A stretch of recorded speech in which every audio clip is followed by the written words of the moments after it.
Hi hello అండి, welcome to the home life channel. ఇవాళ ఒక హెల్దియర్ స్నాక్ ఆప్షన్ చూద్దాము. అదే క్యారమెల్ మఖానా. ఇవి మఖానాస్ అండి. వీటిని మనం ప్రాసెస్ చేసుకుందాము. వీటిని ఫాక్స్ నట్స్ అని కూడా అంటారు. దీని ప్రాసెస్ ఇప్పుడు చూద్దాము రండి. నేను 1 గ్లాస్ పెద్ద గ్లాస్తో తీసుకున్నానండి. నెక్స్ట్ స్టవ్ ఆన్ చేసుకొని కళాయి పెట్టుకొని అందులో కొంచెం 1-2 టేబుల్ స్పూన్స్ లాగా నెయ్యి వేసుకొని వీటిని రోస్ట్ చేసుకోవాలండి, బాగా క్రిస్పీగా అయ్యేదాకా. నేను తీసుకున్న మఖానాస్ అన్నిటిని ఒకసారి వేసేసుకుంటున్నానండి. వేసుకొని వాటిని ఫ్రై చేసుకుంటున్నాను నెయ్యిలోని. దీన్ని డ్రై రోస్ట్ కూడా చేసుకోవచ్చు అండి. నేను కొంచెం ఫ్లేవర్ బాగుంటుందని నెయ్యి యాడ్ చేశాను అంతే. బాగా ఫ్రై చేసుకోవాలండి మీడియం హీట్లో. మఖానాసు ముందు మనం ప్రెస్ చేయగానే బాగా స్పాంజ్లా మెత్తగా ఉంటాయండి. చూడండి, ఒకసారి మీకు ఫ్రై అయింది లేది తెలియాలంటే ఇప్పుడు నేను బాగా ప్రెస్ చేస్తున్నాను కదండి, బాగా మెత్తగా ఉంటున్నాయి. అవి క్రష్ అవ్వట్లేదు. కొంతసేపు బాగా వేగిన తర్వాత బాగా క్రష్ అవుతాయండి. అది కూడా నేను మీకు చేసి చూపిస్తాను. బాగా ఫ్రై అవనివ్వాలి. ఇది కొత్త వాళ్ళ కోసం నేను కొంచెం స్లోగా చెప్తున్నానండి అంతే, అంతకుమించి ఇంకేం కాదు. బాగా మీడియం హీట్లో దగ్గర 5 to 6 minutes బాగా ఫ్రై చేసుకోవాలండి. కొంచెం కలర్ కూడా చేంజ్ అవుతాయి. ఇందాక చూడండి, మనం ప్రెస్ చేయగానే స్పాంజ్ లాగా క్రష్ అవ్వలేదు. ఇప్పుడు చూడండి, బాగా ఫ్రై అయ్యాక మనం నొక్కగానే చేతితోటి క్రష్ అయిపోయి గుండ అయిపోతున్నాయి. అది మనకి ఇండికేషన్ అండి, తెలిసిపోతుంది. ఇంకా ఫ్రై అయిపోయి ఇంకా చాలండి, దించేసుకోవచ్చు. మొత్తం చూసారండి, క్రష్ అయిపోయింది కదా. ఇంకంతే, స్టవ్ ఫ్లేమ్ ఆఫ్ చేసుకోవచ్చు. నెక్స్ట్ ఇందులోకి కొంచెం టేస్ట్ యాడ్ చేయడానికి కొంచెం నేను నువ్వుల పప్పు కూడా తీసుకుని దాన్ని కూడా డ్రై రోస్ట్ చేసుకుంటున్నానండి. అది కూడా కలర్ మారేదాకా బాగా వేయించుకోవాలి. నువ్వుల పప్పు 2 to 3 టేబుల్ స్పూన్ వేసుకొని డ్రై రోస్ట్ చేసుకుంటున్నానండి, బాగా కలర్ మారేదాకాను. వేయించుకున్న దాన్ని వేరేగా ఒక ప్లేట్లోకి తీసుకోవాలి. మఖానాస్ కూడా వేరేగా తీసుకున్నాను నేను. ఇంక నువ్వుల పప్పు కూడా తెలిసిపోతుంది కదండి, కలర్ రెడ్గా అవుతుంది. ఈ కలర్లోకి వస్తుంది నువ్వుల పప్పు. తీసి వేరే ప్లేట్లో పెట్టుకోవచ్చు అండి. నేను మళ్ళీ సేమ్ మూకుడులోని బెల్లం తీసుకున్నాను. ఒక చిన్న గ్లాసు చిన్న ముక్కలుగా కట్ చేసుకుని బెల్లాన్ని తీసుకుంటున్నాను. తీసుకొని దాన్ని ఇంకా వాటర్ ఏమీ యాడ్ చేయక్కర్లేదండి, పాకం అయిపోతుంది. దానిలో కొంచెం మనం మీడియం హీట్ అడ్జస్ట్ చేసుకొని పాకం పట్టుకోవాలి అంతే. ఇది మరీ ఏం ఉండపాకాలు అవి అక్కర్లేదండి, మనకి క్యారమిల్ లాగా కోట్ అయ్యి మఖానాస్కి కోట్ అయితే సరిపోతుంది చాలు. దీన్ని నేను కొంచెం ఫాస్ట్ ఫార్వర్డ్లో పెట్టానండి. ప్రాసెస్ తెలిసిందే కదా, బెల్లం పాకం.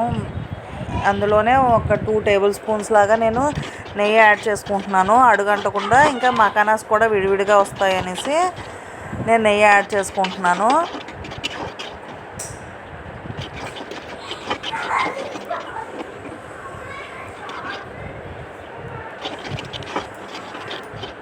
నేను చెప్పిన దానికన్నా చూస్తే మీకు అర్థమవుతుందని నేను వాయిస్ ఓవర్ తగ్గించానండి ఇవ్వడం.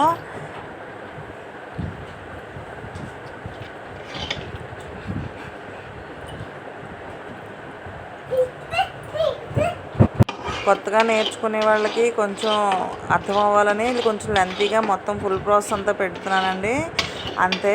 మీకు ఆల్రెడీ పాకం పడడం తెలిసినా మీరు ఎక్స్పర్ట్స్ అయినా సరే అక్కర్లేదు.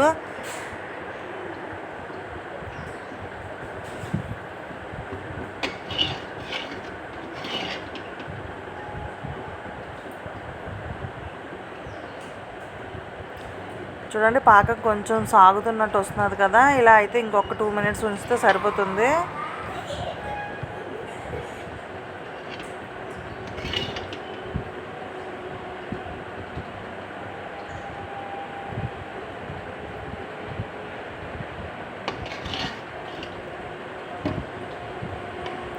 అంతే అండి. ఇంకా నువ్వుల పప్పు వేయించింది ఉంది కదా, అది యాడ్ చేసుకొని ఇంకా మఖానాస్ కూడా మనం యాడ్ చేసుకోవాలి. ఈ బెల్లం అంతా మఖానాకి కోట్ అయ్యేలాగా మొత్తం అంతా నీట్గా కలుపుకోవాలి. మీరు 2 కప్పుతో మఖానా తీసుకుంటే 1 కప్తో బెల్లం తీసుకుంటే సరిపోతుంది అంతే అండి. జస్ట్ కోటింగే కదా, సరిపోతుంది.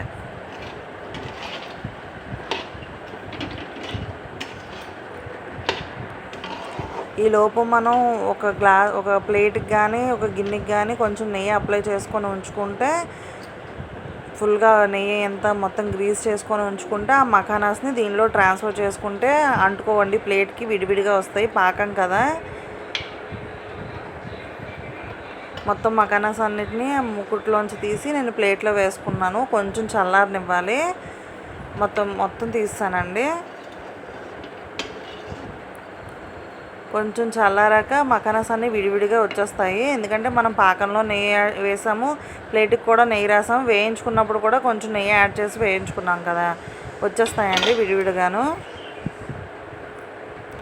ఇలా ఫస్ట్ అతుకున్నట్టు అనిపిస్తే కొంచెం గోరువెచ్చగా ఉన్నప్పుడే ఒక్కొక్కటి తీసి మీరు విడివిడిగా చేసుకుంటే సరిపోతుందండి.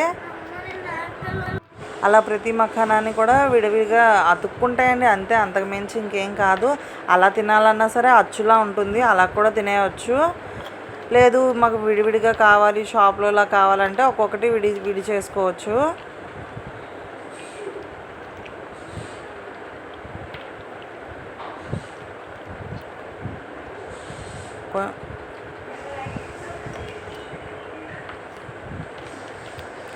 అలా మొత్తం అచ్చులా మీదకి మొత్తం వచ్చేస్తుందండి, ఎక్కడ అంటుకునేది ఏమి ఉండదు. కొంచెం చల్లారిందంటేనే కొంచెం మళ్ళీ అంటుకుంటుంది. ముందు కొంచెం మనం గోరువెచ్చగా ఉన్నప్పుడే విడివిడిగా ఒక్కొక్కటి విడదీసుకోవాలి.